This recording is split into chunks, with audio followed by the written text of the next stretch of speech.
दार्शनिक पद्धति या फिलोसॉफिकल मेथड का अर्थ।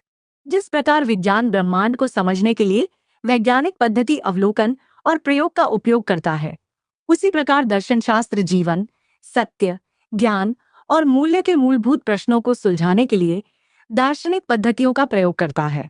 दार्शनिक पद्धति का तात्पर्य उन तार्किक, विश्लेषणात्मक और चिंतनशील उपकरणों या प्रक्रियाओं से है जिनके माध्यम से दार्शनिक किसी समस्या का विश्लेषण करते हैं, तर्कों का निर्माण करते हैं और सत्य की खोज करते हैं।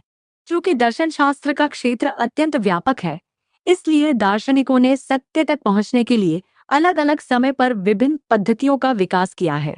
यहाँ दर्शन शास्त्र की कुछ सबसे महत्वपूर्ण और व्यापक रूप से उपयोग की जाने वाली पद्धतियों की विवेचना दी गई है। कुछ प्रमुख दार्शनिक पद्धतियां, मेजर फिलोसॉफिकल मेथड्स, इस प्रकार है। सुकराती पद्धति, सोक्रेटिक मेथड। इस पद्धति के प्रमुख प्रवर्तक यूनानी दार्शनिक सुकरात रहे हैं। प्रकृति, यह एक संवाद आधारित डायलॉग बेस्ड प्रश्नोत्तर प्रणाली है। सुकरात मानते थे कि ज्ञान मनुष्य के भीतर ही विद्यमान है। वे लोगों से अज्ञानता का नाटक करते हुए सरल प्रश्न पूछते थे और फिर उनके उत्तरों में छिपे अंतर्विरोधों, कॉन्ट्रडिक्शंस को उजागर करते थे। इस पद्धति का उद्देश्य सामने वाले व्यक्ति को उसकी गलत मान्यताओं का एहसास कराना और उसे तार्किक रूप से शुद्ध और स्पष्ट सत्य तक पहुंचाना है। इसे बौद्धिक दायी कर्म, मेंटल मिडवाइफरी भी कहा जाता है, क्योंकि ये नए विचारों को जन्म देने में मदद करती है। आगमनात्मक और निगमनात्मक पद्धति, इंडक्टिव एंड डिडक्टिव मेथड्स। तर्कशास्त्र और ज्ञान मीमांसा में इन दोनों पद्धतियों का बहुत महत्व है। आगमनात्मक पद्धति, इंडक्शन, इसके प्रमुख समर्थक फ्रांसिस बेकन थे।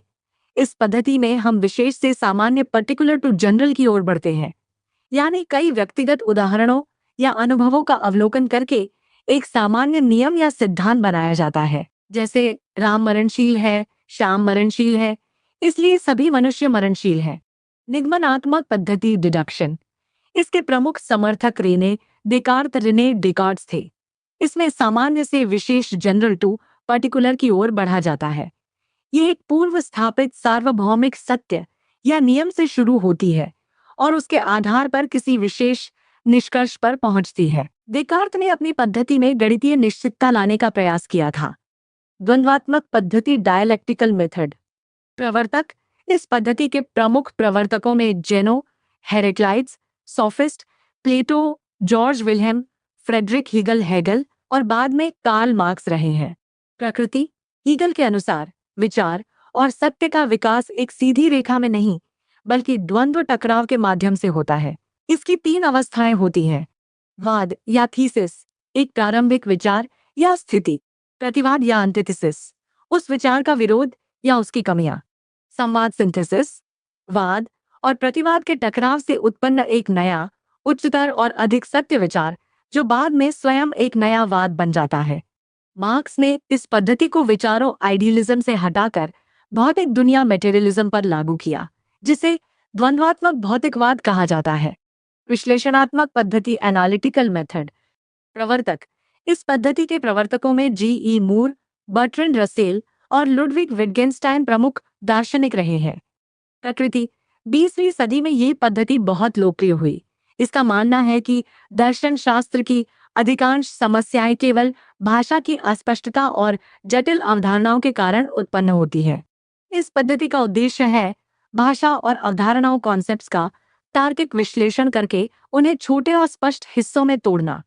जब भाषा का अर्थ स्पष्ट हो जाता है तो कई दार्शनिक उलझनें अपने आप सुलझ जाती हैं। परिघटनात्मक पद्धति या दृश्य घटना विज्ञान, फेनोमेनोलॉजिकल मेथड। प्रवर्तक एडमंड हुसल इस पद्धति के प्रमुख प्रवर्तक रहे हैं। अस्तित्ववादी दार्शनिकों ने इस पद्धति का खूब प्रयोग किया है। प्रकृति, यह पद्धति चेतना, कॉन्शियसनेस और उसके अनुभवों का सीधा अध्ययन करती है। हुसल का मानना था कि हमें बाहरी दुनिया के बारे में अपने सभी पूर्व आग्रहों, सिद्धांतों, रीति रिवाजों, परंपराओं और वैज्ञानिक मान्यताओं को कुछ समय के लिए स्थगित ब्रैकेट कर देना चाहिए।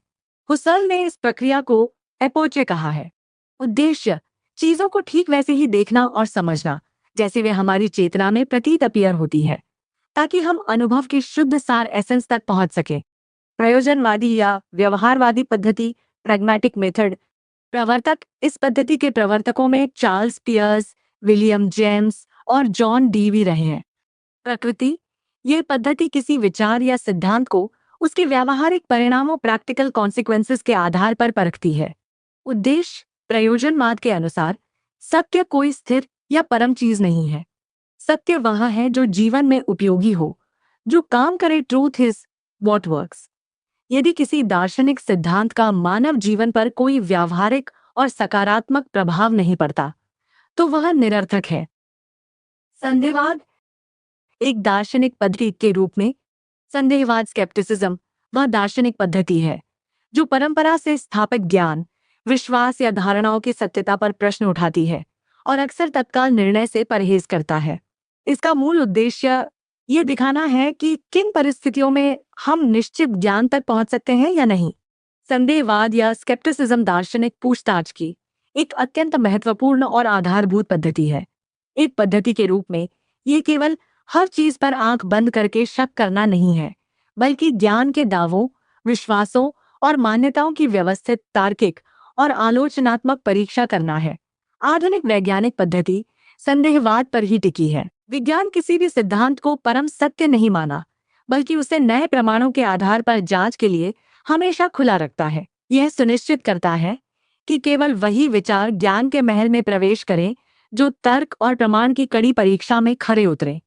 संदेहवाद एक महत्वपूर्ण दार्शनिक उपकरण है जो ज्ञान की सीमाओं, प्रमाणों की मजबूती और विश्वासों के आधारों की जांच करता है।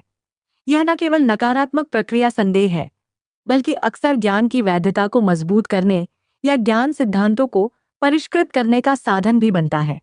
संदेहवाद का मूल मंत्र है कि किसी भी विचार, सिद्धांत या सत्य को तब तक स्वीकार नहीं किया जाना चाहिए जब तक कि उसकी कठोरता से जांच न कर ली जाए और उसके पक्ष में अकाट्य प्रमाण न मिले। यह हठ धर्मिता डॉगमेटिज्म के विपरीत कार्य करता है, जो बिना प्रश्न किए मान्यताओं को स्वीकार कर लेती है। लेकिन ध्यान रखें कि अत्यधिक संदेह करना, शक करना सकारात्मक व्यवहार और निर्णय लेने में बाधक बन सकता है। यदि हर दावे पर समरूप संदेह कायम रहे तो व्यवहारिक ज्ञान और विज्ञान मुश्किल हो सकता है। निष्कर्ष, दर्शन शास्त्र में कोई एक सर्वश्रेष्ठ पद्धति नहीं है।